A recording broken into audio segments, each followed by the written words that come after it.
Et salut à tous, je me présente plus, vous m'avez déjà vu dans une vidéo précédente. Et là je vous représente, c'est Guillaume, on sait pas ce qu'il fait. J'ai vu ça dans une vidéo YouTube.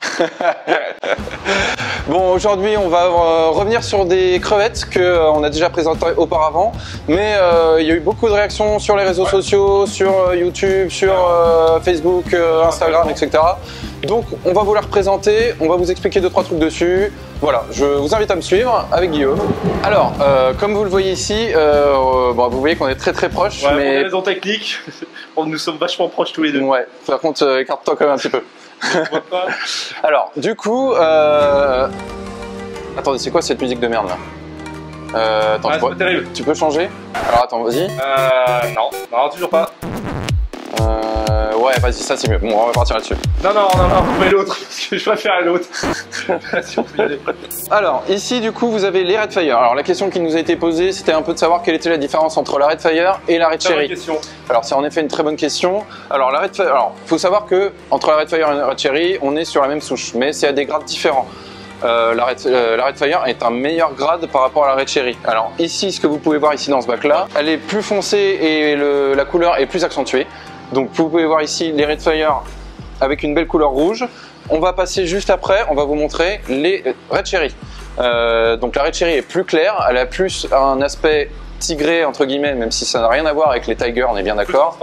Plus transparente avec des bandes rouges. Alors ici on a du coup les Red Cherry. Alors bon, dans ce bac là on a de la repro principalement, donc il y a encore des adultes Redfire parce que les adultes des Red Cherry sont les Redfire. Donc là, on a des bébés Red Cherry. On peut voir qu'elles sont déjà un peu plus transparentes. En grandissant, elles vont s'éclaircir et les bandes rouges vont s'accentuer. Ouais. On est quand même sur de la Red Cherry plutôt de haute qualité là pour le moment. C'est la première génération. Du coup, elles sont quand même bien intenses. Généralement, on les trouve un peu plus claires. Exactement. Donc voilà, alors petite astuce, si vous voulez avoir des Red Cherry ou des Redfire qui ont une bonne intensité, il faut avoir de l'alimentation avec du carotène. Voilà. On va continuer. La spiruline marche très bien. La spiruline. La spiruline marche très bien aussi, c'est vrai.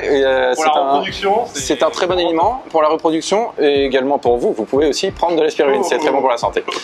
Donc voilà, on va passer maintenant sur les Blue Velvet. Donc je vous invite à me suivre. Je vais vous montrer une petite repro que je vous ai pas montré la précédente fois.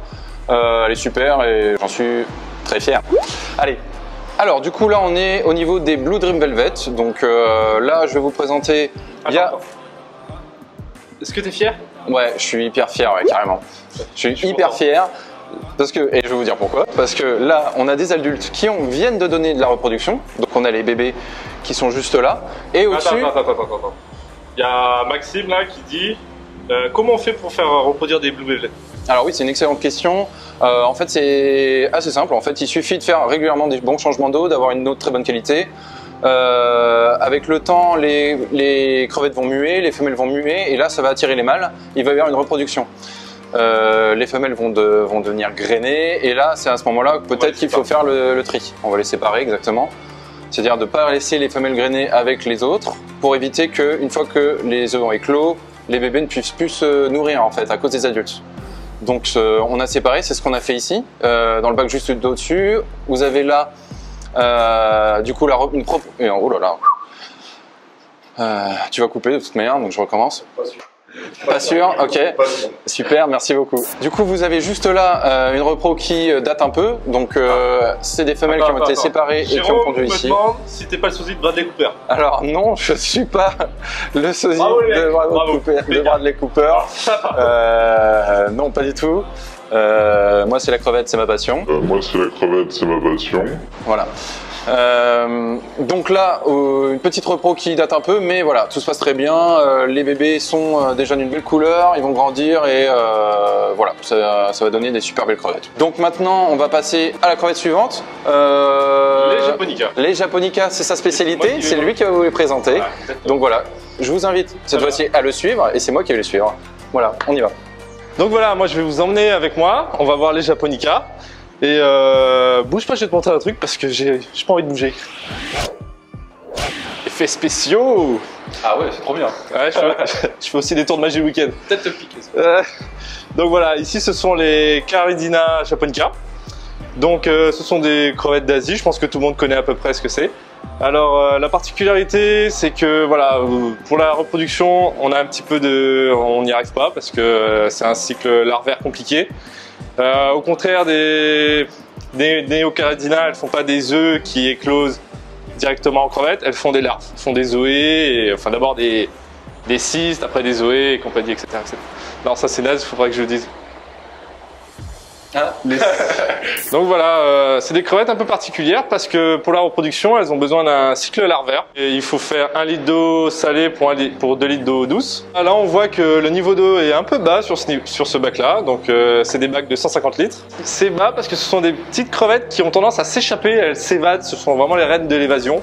Alors on a tendance à baisser le niveau d'eau parce que sinon le matin on en trouve par terre et pour nous c'est pas très drôle quoi. Et ça explique aussi pourquoi on a mis des plaques sur chaque côté parce que exactement. Elles grimpent dans les coins, sur les filtres et elles ont tendance à s'échapper, donc ça, faites attention chez vous dans vos bacs.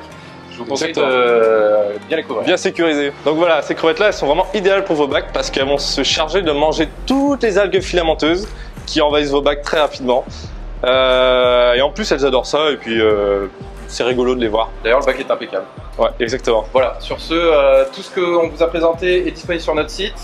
N'hésitez pas à continuer à commenter, exactement. À dire un peu ce que vous pensez de tout ça, c'est hyper important. On va interagir avec vous. Donc voilà, sur ce, on vous souhaite une très bonne soirée, ou une bonne journée, ou une bonne nuit, et à bientôt. Bonsoir chez vous.